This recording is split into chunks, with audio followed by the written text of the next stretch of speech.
الحمد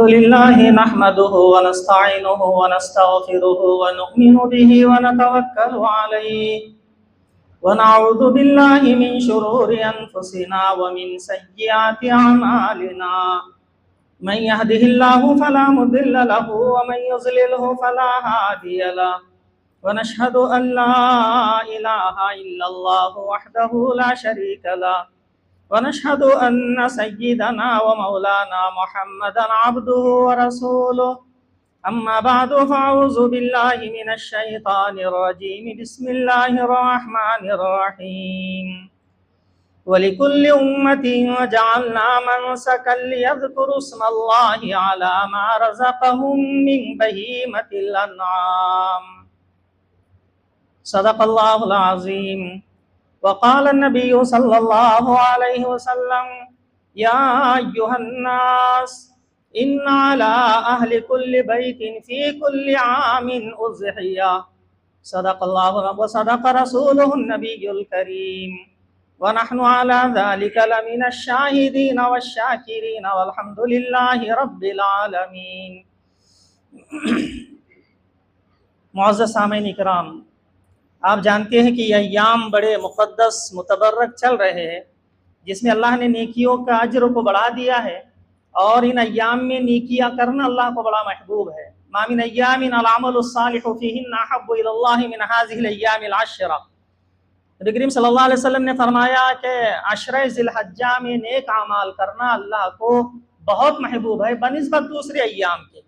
تو بہرحال انہی ایام میں قربانی بھی ہے جس کی تیاری میں اہل اسلام لگے ہوئے ہیں، اور قربانی کی تاریخ اتنی قدیم ہے جتنی انسانی تاریخ قدیم ہے. قربانی کوئی ابھی کی یہ چیز نہیں ہے، حضور صلی اللہ علیہ وسلم کے دور سے ہی نہیں ہے، حضرت ابراہیم کے دور سے ہی قربانی کا سلسلہ شروع ہوا، ایسا نہیں ہے، بلکہ جب سے انسان دنیا کے اندر آیا ہے تب سے وہ قربانی اللہ کے حضور پیش کرتا ہے. قرآن مجید میں اللہ تعالیٰ ارشاد فرماتے ہیں وَاتْلُ عَلَيْهِمْ نَبَأَ ابْنَيْ آدَمَ بِالْحَقِّ. اے نبی، آپ ان کو حضرت آدم علیہ السلام کے دو بیٹوں کا قصہ سنائیے. حضرت آدم کے دونوں بیٹوں کا واقعہ ان کو بتلائیے. اذ قربا قربانا، جب ان دونوں نے اپنی قربانی اللہ کے دربار میں پیش کی. فتقبل من احدہما ولم يتقبل من الاخر، ایک کی قربانی کو اللہ نے قبول کر لیا، دوسری کی رد کر دی گئی، ٹھکرا دی گئی. تو پھر اس کے اندر ایک حسد اور جلن پیدا ہوئی. بڑا طویل جو ہے تو واقعہ ہے.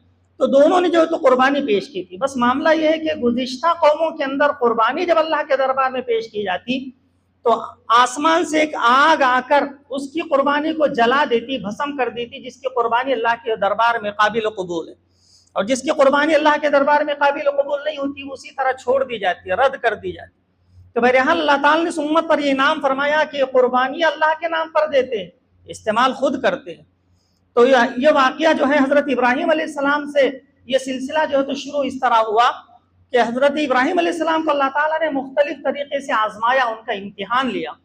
قرآن مجید میں اللہ فرماتے ہیں وَإِذِ ابْتَلَىٰ إِبْرَاهِيمَ رَبُّهُ بِكَلِمَاتٍ فَأَتَمَّهُنَّ، کہ اللہ تعالیٰ نے ابراہیم کو آزمایا اور وہ آزمائش میں کھرے اترے. 90 سال کی عمر میں جو ہے گھر میں بیٹا پیدا ہوا. اللہ تعالیٰ سے دعا کی رب هب لي من الصالحین، اے اللہ مجھے نیک اور صالح اولاد عطا فرما. فَبَشَّرْنَاهُ بِغُلَامٍ حَلِيمٍ، اللہ تعالیٰ نے نیک اور بردبار بچی کی جو تو ان کو خوشخبری دی. بڑھاپے میں یہی بچہ سہارا ہے بڑھاپے کا، اور اس سے بڑی امیدیں وابستہ ہیں. حضرت ابراہیم علیہ السلام کو اللہ تعالیٰ نے خلیل اللہ کا خطاب دیا کہ اللہ کے دوست ہے. اب آزمائش ہے، جو جتنا قریب ہوتا ہے اتنی آزمائش اس پر سخت ہوتی ہے. حدیث شریف میں نبی کریم صلی اللہ علیہ وسلم نے فرمایا تھا ان اشد الناس بلاء الانبیاء ثم الامثل فالامثل، سب سے زیادہ مصائب اور حالات انبیاء علیہ السلام پر آتے. پھر جو جتنا انبیاء کے طریقے پر چلے گا اور جو جتنا جو ہے اللہ سے قریب ہونا چاہے گا اتنا ہی جو ہے اس کو آزمایا جائے گا، اتنی جو ہے اس پر شدید جو ہے تو حالات آتے جائیں گے جس سے اللہ کا قرب جو ہے تو اس کو نصیب ہوتا ہے. تو بہرحال حضرت ابراہیم علیہ السلام کو مختلف طریقے سے اللہ تعالیٰ نے آزمایا ہے. 90 سال کی عمر تک گھر میں بیٹا نہیں ہے، اولاد نہیں ہے. اللہ سے دعا کہ اللہ نے اولاد عطا فرمائی. ابھی وہ بچہ چلنے پھرنے کے قابل ہوا اور ذرا دوڑنے کے قابل ہوا، اور حضرت ابراہیم کو اس سے جو تو محبت پیدا ہو گئی. اب اللہ کی آزمائش آئی، بیٹے سے زیادہ محبت ہے یا ہم سے زیادہ محبت ہے؟ اپنی ہماری دوستی کا دم بھرتا ہے یا بیٹی کی محبت میں جو ہے وہ جو ہے کیا کرتا ہے؟ اس طرح اللہ تعالیٰ نے ان کو آزمایا. اللہ تعالیٰ کی طرف سے حکم ہوا خواب میں اور ان کو بتلایا گیا کہ اپنے بیٹے کو اللہ کی راہ میں جو تو ذبح کرو، اللہ کی خوشنودی کے لیے بیٹے کو جو تو ذبح کرو۔ حضرت ابراہیم علیہ السلام فوراً جو ہے لے کر کے چلے اور اپنے بیٹے سے پہلے مشورہ کیا اور اس سے کہا انی ارا فی المنام انی اذبحک فانظر ماذا ترى، میں خواب میں یہ دیکھ رہا ہوں کہ میں تجھے ذبح کر رہا ہوں، فانظر ماذا ترى، تیری کیا رائے، تو کیا چاہتا ہے۔ بیٹا بھی حضرت ابراہیم کا تھا اور نور نبوت اس کے اندر بھی جو تو موجود تھا۔ فوراً بیٹا کہنے لگا یا ابت افعل ما تؤمر ستجدنی انشاءاللہ من الصابرین، اے میرے والد کر گزریے وہ جس کا آپ کو حکم دیا گیا، ستجدنی انشاءاللہ من الصابرین، انشاءاللہ آپ مجھے صبر کرنے والوں میں پائے گے، میں مواویلا نہیں کروں گا، شور نہیں مچاؤں گا اور جو ہے شکوے شکایت نہیں کروں گا۔ حضرت ابراہیم نے چھری اٹھائی اور بیٹے نے جو ہے گردن جھکا دی۔ یہ ہے اطاعت اور فرما برداری، یہ ہے جذبہ ایمانی جو اللہ کے لیے سب کچھ نچھاور کرنے کا جو ہے انسان جو ہے ٹھان لے، اسی کا نام جو ہے تو قربانی ہے۔ اور اللہ تعالیٰ قربانی مانگتے ہیں اور اس کو جو ہے لیتے نہیں ہے۔ بس اللہ تعالیٰ نے دیکھا کہ حضرت ابراہیم اپنے بیٹے کو لے کر مینا میں پہنچے اور بیٹے کو جو ہے تو نیچے لٹا دیا، بیٹا جو ہے سر کے بل لیٹ گیا اور چھری جو ہے تو چلانے والے تھے۔ اللہ فرماتے وَفَدَيْنَاهُ بِذِبْحٍ عَظِيمٍ، ہم نے ذبح عظیم سے جو ہے تو اس کا فدیہ دیا، اس کا بدل دیا۔ بیٹی کی جگہ جو ہے دمبے کو جو تو ذبح کرو، اللہ نے دمبا جو ہے جنت سے بھیج دیا حضرت جبرائیل علیہ السلام کے ذریعے سے۔ وَفَدَيْنَاهُ بِذِبْحٍ عَظِيمٍ، اور ہم نے ذبح عظیم سے جو تو اس کا بدلہ دیا۔ وَتَرَكْنَا عَلَيْهِ فِي الْآخِرِينَ، قیامت تک کے آنے والے لوگوں میں ہم نے سنت کو جاری کر دیا کہ جو بھی ایمان والا ایمان کا دم بھرے گا اس کو جو ہے دمبا اور جو ہے اللہ نے جو جانور حلال کیے اس کو جو ہے اللہ کے لیے ذبح کرنا ہوگا۔ یہ آزمائش ہے اور یہ جو ہے تو امتحان ہے۔ تو بہرحال یہ اللہ نے قیامت تک کے آنے والے انسانوں کے اندر اس طریقے کو جو ہے تو جاری کر دیا۔ حضرت ابراہیم علیہ السلام کے بہت سے طریقے اس امت میں جو ہے تو جاری ہے۔ قرآن مجید نے کئی مقامات پر جو ہے تو اس کا ذکر فرمایا وَمَن يَرْغَبُ عَن مِلَّةِ إِبْرَاهِيمَ إِلَّا مَن سَفِهَ نَفْسَهُ، ملت ابراہیم سے کون روگردانی کر سکتا ہے، ملت ابراہیم سے کون اعراض کر سکتا ہے، الا من سفیہ نفسہ، مگر وہ جس کا نفس بے وقوف ہے، جو احمق ہے، جو پاگل ہے، جس کے اندر سوجھ بوجھ نہیں ہے، وہی انحراف کر سکتا ہے اور وہی حضرت ابراہیم علیہ السلام کے طریقے سے ہٹ سکتا ہے۔ ورنہ جو شریف النفس ہے، جس کے اندر ذرا سی بھی سوجھ بوجھ ہے، وہ ابراہیم علیہ السلام کے طریقے کو فالو کرے گا اور ابراہیم کے طریقے پر جو تو چلنا اپنی سعادت مندی اور اپنی خوش قسمتی جو تو سمجھے گا۔ تو بہرحال حضرت ابراہیم کو مختلف طریقوں سے آزمایا گیا۔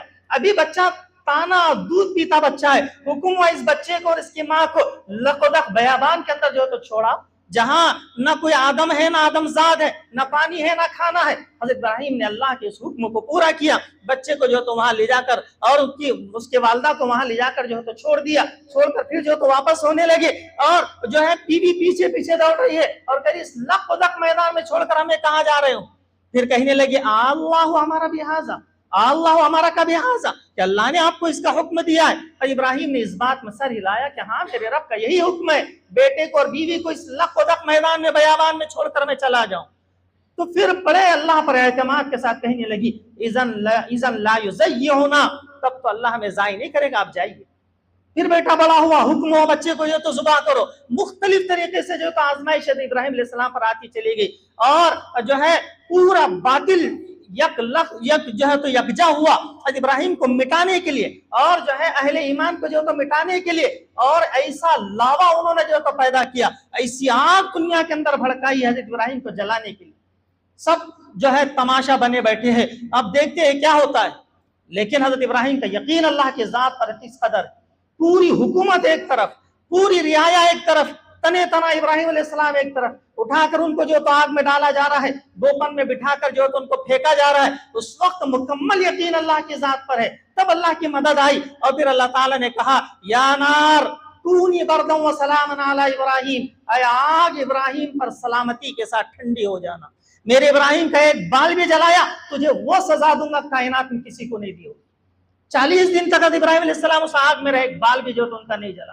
تو بہرحال حالات اہل ایمان پر ہر وقت رہے ہیں، ان کی آزمائشیں مختلف طریقوں سے آتی رہی ہے، لیکن اسلام سے ہٹ جانا اور معمولی تکلیفوں سے جو ہے بیزار ہو کر کے یہ کہنا کہ ہم جو ہے بڑے خطرات میں ہیں اور بڑے جو ہے اب ہم جو ہے اسلام کے ارکان کو اور شاعر کو جو تو چھوڑ کے چلے جائیں، یہ اہل ایمان کا طریقہ نہیں ہوا کرتا۔ تو بہرحال یہ طریقہ حضرت ابراہیم علیہ السلام کا، اور قیامت تک کہ اللہ نے اس کو جاری کر دیا۔ صحابہ نے حضور صلی اللہ علیہ وسلم سے پوچھا تھا ما ہی الاضاحی یا رسول اللہ، اللہ کے رسول یہ قربانیاں کیا چیز؟ نبی کریم صلی اللہ علیہ وسلم فرمایا سنت ابیکم ابراہیم، یہ تمہارے والد حضرت ابراہیم علیہ السلام کی سنت۔ صحابہ نے پوچھا وما لنا فیہا یا رسول اللہ، اللہ کے رسول اس میں ہمارا کیا فائدہ؟ قربانی ہم دیں گے، اس میں ہمارا کیا فائدہ، ہم کو کیا ملے گا؟ آپ صلی اللہ علیہ وسلم فرمایا بکل شعرۃ حسنہ، قربانی کے جانور کے ہر بال کے بدلے میں تمہیں نیکی ملے گی۔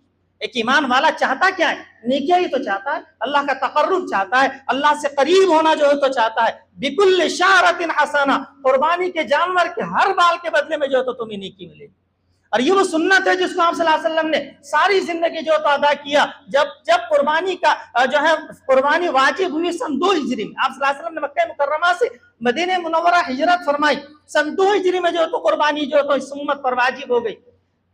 حضرت انس رضی اللہ تعالیٰ عنہ، حضرت ابن عمر رضی اللہ تعالیٰ عنہ حضور صلی اللہ علیہ وسلم کے ساتھ رہنے والے ہیں، فرماتے اقام رسول اللہ صلی اللہ علیہ وسلم بالمدینہ 10 سنین یضاحی، نبی کریم صلی اللہ علیہ وسلم 10 سال مدینہ منورہ میں رہے، آپ نے ہر سال قربانی کی۔ 10 سال میں آپ نے کبھی قربانی نہیں چھوڑی، جبکہ آپ کبھی صاحب نصاب نہیں بنے کہ آپ کے پاس اتنا مال رہا سال بھر کہ جس پر جو ہے زکوٰۃ فرض ہو جاتی، کبھی بھی ایسا نہیں ہوا۔ لیکن آپ صلی اللہ علیہ وسلم نے کبھی بھی قربانی، اقام رسول اللہ صلی اللہ علیہ وسلم بالمدینہ 10 سنین یضاحی، نبی کریم صلی اللہ علیہ وسلم 10 سال مدینہ منورہ میں رہے، آپ ہر سال جو ہے تو قربانی کیا کرتے۔ حضرت ابو امامہ رضی اللہ تعالیٰ عنہ فرمایا کرتے تھے کننا نسمن الاضحیۃ بالمدینہ وکان المسلمون یسمنون، ہم نبی کریم صلی اللہ علیہ وسلم کے زمانے میں مدینے میں اپنے جانوروں کو پال پوس کر بڑا موٹا تازہ اور فربا کیا کرتے تھے۔ وکان المسلمون یسمنون، اور سارے مسلمان اپنے جانوروں کو پال کر فربا اور موٹا کیا کرتے تھے۔ یہ صحابہ کے اندر جذبات تھے اللہ کے راہ میں جانوروں کی جو تو قربانی دینے کی، اور اللہ سے قرب حاصل کرنے کا جو ہے تو انہوں نے ایک ذریعہ جو ہے تو اس کو سمجھ لیا۔ آج مسلمان بڑے مایوس اور بڑے جو ہے فکر کے اندر ہے، ہم پر قربانی کی پابندی، ہم کیسے قربانی کریں؟ ایک جانور کی قربانی پر پابندی لگنے کی وجہ سے، جبکہ اللہ نے 8 قسم کے جانور حلال کیے۔ احلت لکم الانعام، قرآن میں اللہ فرماتا ہے احلت لکم بہیمۃ الانعام، تم پر 4 قسم کے جانور حلال ہیں۔ قرآن میں اللہ ایک جگہ فرماتے ہیں کہ تم پر 8 ثمانیۃ ازواج، 8 قسم کے جانور حلال ہے، من الضأن اثنین ومن المعز اثنین، کہ بکرا بکری، مینڈا مینڈی، یہ جو ہے 4 ہو گئے، اور اسی طرح ومن الابل اثنین ومن البقر اثنین، کہ تم پر اونٹ اونٹنی حلال ہے، بکرا بکری حلال ہے، مینڈا مینڈی حلال ہے، اونٹ اونٹنی حلال ہے، اور گائے اور بیل جو ہے تو یہ حلال ہے۔ لیکن کسی ملک میں اگر اس پر پابندی لگ جائے، اب اس کو بالکل ہاتھ نہ لگائے، اس کے بدل میں اللہ تعالیٰ نے ہمیں دیا ہے بھینس اور بھینسا۔ فقہا فرماتے ہیں الجاموس نوع من البقرہ، جاموس یعنی بھینس یا گائے کی قسم میں سے، جیسے گائے 30 گائے پر 1 گائے کو دینا واجب اور فرض ہے، اسی طرح زکوٰۃ کے اعتبار سے 30 بھینسوں پر 1 بھینس دینا جو ہے تو واجب ہے۔ تو اس کا بدل اللہ نے ہمیں دیا ہے، گائے اور بیل کا بدل اللہ نے، ابھی بھی 8 قسم کے جانور ہمارے لیے حلال ہے۔ لیکن مسلمان بڑے حیران اور پریشان، میں نہیں کرتا، میں نے جو ہے تو وہاں بھیج دیا، کرناٹک میں بھیج دیا، بنگال میں بھیج دیا۔ یہ بوجھ نہیں ہے، یہ نسلوں کو دکھانا ہے قربانی کیسے کی جاتی ہے، اس کو اپنی نسلوں کے اندر جو ہے تو جاری رکھنا ہے۔ قرآن مجید میں اللہ فرماتے وَالْبُدْنَ جَعَلْنَاهَا لَكُم مِّن شَعَائِرِ اللَّهِ، یہ شاعر اللہ ہے، یہ اللہ کی طرف سے ہمیں جو ہے شاعر ملے ہیں، نشانیاں ملی ہے، اسلام کو آگے چلانا ہے۔ بوجھ نہیں ہے کہ ہم نے وہاں بھیج دیا اور یہاں بھیج دیا اور یہاں ڈال دیا اور وہاں ڈال دیا، بلکہ اس کو نسلوں کے اندر جو ہے تو جاری رکھنا ہے۔ تو بہرحال قربانی کی بڑی فضیلت ہے، ایک ایک بال پر جو تو اللہ نے کیا جو تو عطا فرماتے ہیں۔ اور حضور صلی اللہ علیہ وسلم کے جانور کی قربانی کی صفات احادیث میں آئی ہے، صحابہ نے ایک ایک جانور کی صفت کو محفوظ رکھا ہے، حضور کیسے قسم کا جانور جو تو ذبح کیا کرتے ہیں، بڑی تفصیلی جو تو روایات ہے۔ من جملہ ان کے جو تو یہ ہے کہ صحابہ فرماتے ہیں کان رسول اللہ صلی اللہ علیہ وسلم اذا اراد ان یضحی، نبی کریم صلی اللہ علیہ وسلم جب قربانی کا ارادہ فرماتے اشترى کبشین اقرنین املحین عظیمین موجوعین، یہ آپ صلی اللہ علیہ وسلم کے جانوروں کی صفت جو ہے حدیث میں موجود ہے، بخاری میں موجود ہے، مسلم میں موجود ہے، کہ آپ صلی اللہ علیہ وسلم کیسے جانور خریدتے۔ اشترى کبشین اقرنین، آپ صلی اللہ علیہ وسلم 2 دمبے خریدتے تھے اور بڑے سینگدار ہوتے تھے، خوبصورت، املحین بڑے خوبصورت ہوا کرتے تھے، عظیمین موٹے تازے اور فربا ہوتے تھے، بے عیب ہوتے تھے، موجوعین خصی ہوتے تھے. یہ آپ صلی اللہ علیہ وسلم کے جانوروں کی صفت احادیث میں جو تو موجود ہے. کیسے قسم کے جانور آپ ذبح کرتے. ایک روایت میں فرمایا کہ ہوا قائم فی مصلی، آپ صلی اللہ علیہ وسلم نے عید کی نماز پڑھائی، ابھی آپ مصلی یعنی عیدگاہی کے اندر تھے، آپ نے آواز دی میرے دونوں مینڈوں کو لے آؤ. آپ کے مینڈے لائے گئے اور آپ نے فرمایا بسم اللہ اللہم تقبل من محمد وآل محمد ومن امت محمد، اے اللہ میرے اس دمبے کو قبول فرما محمد کی طرف سے، آل محمد کی طرف سے، امت محمد کی طرف سے. دو جانور، دو مینڈے آپ صلی اللہ علیہ وسلم ہر سال جو تو ذبح کیا کرتے.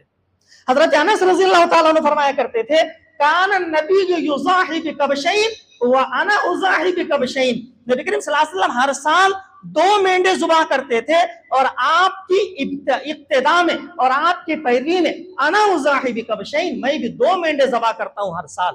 حضرت انس رضی اللہ تعالیٰ عنہ وہ جو حضور صلی اللہ علیہ وسلم کے خادم خاص ہے، جنہوں نے 10 سال حضور صلی اللہ علیہ وسلم کی خدمت کی ہے، فرماتے کان النبی یضاحی بکبشین وانا اضاحی بکبشین، حضور صلی اللہ علیہ وسلم ہر سال 2 مینڈے ذبح کرتے تھے، میں بھی آپ کی اتباع میں ہر سال 2 مینڈے ذبح کرتا ہوں. حضور صلی اللہ علیہ وسلم نے جب حج فرمایا، حج کی فرضیت کے بعد صرف ایک حج آپ صلی اللہ علیہ وسلم نے حجۃ الوداع فرمایا. حضرت علی رضی اللہ تعالیٰ عنہ یمن سے 100 اونٹ نبی کریم صلی اللہ علیہ وسلم کے ساتھ لیے جو ہے تو لے کر کے آئے. 63 اونٹ نبی کریم صلی اللہ علیہ وسلم نے اپنے دست مبارک سے ذبح کیا. حضور صلی اللہ علیہ وسلم کی عمر 63 سال ہوئی، 63 اونٹ نبی کریم صلی اللہ علیہ وسلم نے اپنے دست مبارک سے ذبح کیا. باقی اونٹ کو حضرت علی رضی اللہ تعالیٰ عنہ نے حضور صلی اللہ علیہ وسلم کی طرف سے جو ہے تو ذبح کیا. لہٰذا مسلمانوں کو مایوس نہیں ہونا چاہیے، پست ہمت نہیں ہونا چاہیے. ایک جانور پر پابندی لگی ہے، ہم ایسے مایوس ہو کر بیٹھے اب کیسے کریں گے، اب کیسے قربانی ہوگی، جانے دو اب صدقہ کر دیں گے اور جو ہے فلاں کر دیں گے. حضور صلی اللہ علیہ وسلم کے زمانے میں جتنی غربت تھی کبھی اتنی غربت نہیں آئی، لیکن کبھی آپ نے یہ نہیں کہا کہ نہیں تم قربانی نہ کرو بلکہ یہ مال کو جو ہے تو صدقہ کر دو. قربانی کے دنوں میں احراق دم یعنی خون کے بہانے سے بڑھ کر اللہ تعالیٰ کے پاس کوئی عمل جو اتنا محبوب اور پسندیدہ نہیں ہے. اس لیے مسلمانوں کو پوری فراغ دلی کے ساتھ، پوری خوش دلی کے ساتھ 8 قسم کے جانور حلال ہے. آج یہ 8 قسم کے جانور حلال ہے. ان جانوروں میں سے 8 قسم کے جانوروں میں سے کسی بھی جانور کو جو ہے تو ہم قربانی کر سکتے ہیں، کوئی پابندی اس پر نہیں ہے. ہاں جس جانور پر پابندی ہے بالکل اس کو ہاتھ نہ لگاؤ. ہمارے اپنے ملک میں جس جانور پر پابندی ہے، گائے ہے، بیل ہے، اس کی جنس سے جتنے جو جانور ہیں ان کو بالکل ہاتھ نہ لگائے. اس لیے کہ قرآن مجید میں اللہ تعالیٰ ارشاد فرماتے ہیں لا تلقوا بأیدیکم الی التہلکہ، اپنے ہاتھوں اپنے آپ کو ہلاکت میں مت ڈالو. اور نبی کریم صلی اللہ علیہ وسلم نے ارشاد فرمایا اتقوا مواقع التہم، تہمت کی جگہ سے بچو. اپنے آپ جہاں انسان ذلیل ہونے والا ہے اسی جگہ جانے سے بچو، ایسا کام کرنے سے بچو جس میں تمہاری ذلت ہو، رسوائی ہو، ایسے کام کرنے سے جو تو بچو. بہرحال 8 قسم کے جانور حلال ہے جس پر کوئی پابندی نہیں ہے. مسلمانوں کو چاہیے پوری فراغ دلی کے ساتھ اپنے جانوروں کو جو ہے اللہ کی راہ میں جو تو قربان کرو. اور اس کا گوشت کے تعلق سے جو ہے تو یہ ہے علماء فرماتے ہیں 3 حصے جو تو اس کے کیے جائیں، ایک اپنے لیے، ایک جو ہے غرباء اور مساکین کے لیے، اور کئی ایسے جو ہے سفید پوش لوگ ہیں جو ہے قربانی نہیں کر سکتے، ان کے گھر تک بھی جو ہے تو پہنچایا جائے. اور اسی طرح غرباء اور مساکین اور اپنے رشتہ دار اور دوست احباب میں جو ہے تو تقسیم کیا جائے. ابتدائی اسلام میں 3 دن سے زیادہ قربانی کا گوشت گھر میں رکھنا منع تھا. ابتدائی اسلام میں قربانیاں کم تھی، غربت زیادہ تھی، کہیں جو تو قربانی ہو رہی تھی. آپ نے فرمایا 3 دن تک کے قربانی کا گوشت اپنے گھر میں رکھ سکتے ہو، اس کے بعد رکھنا جائز نہیں تھا. آپ صلی اللہ علیہ وسلم نے ارشاد فرمایا کنت نہیتکم عن لحوم الاضحیۃ فوق 3، 3 دن سے زیادہ میں نے قربانی کا گوشت گھر میں رکھنے سے منع کیا تھا. لیکن دوسرے سال میں ہر گھر میں قربانی ہونے لگی، لوگ جو ہے بڑے جوش و خروش سے قربانیاں کرنے لگے. پھر آپ نے ارشاد فرمایا فطعموہ، اس کو کھاؤ، فکلوہ وطعموہ وادخروہ وتزودوہ، کہ قربانی کا گوشت خود بھی کھاؤ اور جو ہے دوسروں کو کھلاؤ بھی، اور جو ہے ذخیرہ اندوزی کر کر بھی رکھو، فریج میں بھر کر بھی رکھو، کوئی حرج نہیں، ذخیرہ اندوزی کر کر بھی رکھو. اور آگے ارشاد فرمایا وتزودوہ، ساتھ میں کہیں جا رہے ہو سفر میں توشہ جو ہے اس کا لے کر بھی جو تو جا سکتے ہو. اب اجازت مل گئی قربانی کا گوشت کا ادخار اور اس کا جو ہے اس کو جو ہے رکھنے کی. ابتدائی اسلام میں 3 دن سے زیادہ جو ہے تو رکھنا منع تھا. اسی طرح اس کی کھال کو بیچنا منع ہے، بیچ کر اس کے رقم استعمال کرنا منع ہے. نبی کریم صلی اللہ علیہ وسلم نے ارشاد فرمایا من باع جلد الاضحیۃ فلا اضحیۃ لہا، جس نے قربانی کے کھال کو بیچ کر اس کی رقم خود استعمال کر لی، اس کی قربانی نہیں، اس کو قربانی کا اجر و ثواب نہیں ملے. اس کے کھال بیچ کر غرباء اور مساکین میں تقسیم کی جائے. ہمارے اپنے علاقے میں اس کا بہترین مصرف جو ہے مدارس اسلامیہ ہے. جہاں بچے جو ہے مفت میں کھانا کھاتے ہیں اور جہاں جو ہے ڈبل ہمیں اجر و ثواب ملے گا ایک مستحق تک جو اس چیز کو پہنچانے کا، اور دوسرا قرآن اور حدیث کی اشاعت میں اس کو جو ہے لگانے کا، اور ہمارا کچھ نہ کچھ حصہ جو ہے تو اس میں لگ جائے، اس کا جو ہے ہمیں جو ہے تو اجر و ثواب ملے گا۔ لہٰذا قربانی پوری خوش دلی کے ساتھ، پورے اعتماد، پورے وثوق کے ساتھ جو ہے بڑے حشاش بشاش اور خوش دلی کے ساتھ قربانی کرنی چاہیے۔ اور اب آپ صلی اللہ علیہ وسلم نے ارشاد فرمایا من وجد ساعة لأن يضاحي فلم يضاحي فلا يحضر مصلانا، جو شخص قربانی کی گنجائش پاتا تھا، صاحب نصاب نہیں، جو گنجائش پاتا، حضور صلی اللہ علیہ وسلم کبھی بھی صاحب نصاب نہیں ہوئے، لیکن گنجائش ہے، حاجات اصلیہ اور ضرورت اصلیہ سے زائد تھوڑا سا مال ہمارے پاس ہے کہ حصہ ہم رکھ سکتے ہیں، اس کو رکھنا چاہیے۔ آج اگر ہمارا موبائل ہاتھ سے چھوٹ جائے، 50,000 کا موبائل ہے، انسان 2 دن میں دوسرا موبائل خرید لیتا ہے۔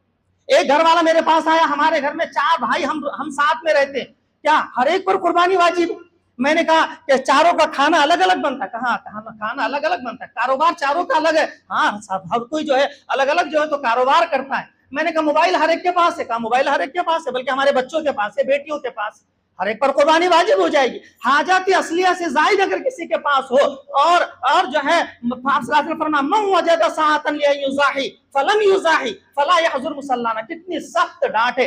ایک باپ جیسے اپنے بیٹے سے یہ کہے تیرا میرا کوئی رشتہ نہیں ہے، میری دہلیز پر قدم نہیں رکھنا، ایسے آپ صلی اللہ علیہ وسلم فرما رہے جو شخص قربانی کر سکتا تھا اس کے باوجود اس نے قربانی نہیں کی، فلا يقربن مصلانا، وہ ہماری عیدگاہ کے قریب بنائے، فلا يحضر مصلانا، ہماری عیدگاہ میں حاضر نہ ہو۔ کتنی سخت جو ہے تو ڈانٹ ہے اور کتنی سخت وعید ہے۔ لیکن بڑے بڑے لوگ جو یہ کہتے ہیں کہ میں اس کیٹیگری میں نہیں بیٹھتا، بڑے بڑے موبائل ہے اور ساری ضروریات جو ہماری پوری ہو رہی ہے، اس معاملے میں آ کر جو ہم کہتے ہیں میں اس کیٹیگری میں جو تو نہیں بیٹھتا۔ بہرحال صحابہ بڑے جو ہے فراغ دلی سے اور بڑے خوش ہو کر جو ہے جانوروں کو اللہ کے راہ میں جو تو قربان کیا کرتے تھے، اس لیے ہمیں چاہیے۔ اسی طرح ایک روایت نبی کریم صلی اللہ علیہ وسلم نے ارشاد فرمایا یا ایھا الناس الا ان اہل کل بیت فی کل عام اضحیہ، لوگوں ہر گھر والے پر ہر سال قربانی واجب ہے، ہر گھر والے پر ہر سال قربانی ضروری ہے۔ تو بہرحال یہ بہت بہت بڑا نیک عمل ہے اور اللہ کو بہت زیادہ راضی کرنے والا جو ہے تو عمل ہے۔ جب ہم اس کے گلے پر چھری چلاتے ہیں تو ہم یہ سوچیں کہ ایک جانور اللہ کے لیے قربان ہو رہا ہے، میں اپنے ارمانوں کو، اپنی آرزوؤں کو، اپنے تکبر کو، اپنے گھمنڈ کو اسی طرح قربان کروں گا اللہ کے رضا کے لیے۔ بہرحال اللہ تعالیٰ ان نیک اعمال کو ہمارے جو ہے قبول فرمائے اور اللہ تعالیٰ ہم سب کو جو ہے اتنی وسعت اور ہمت عطا فرمائے اور اللہ تعالیٰ ہم سب کو جو ہے اپنا قرب نصیب فرمائے۔ وما توفیق الا باللہ، وآخر دعوانا الحمدللہ رب العالمین۔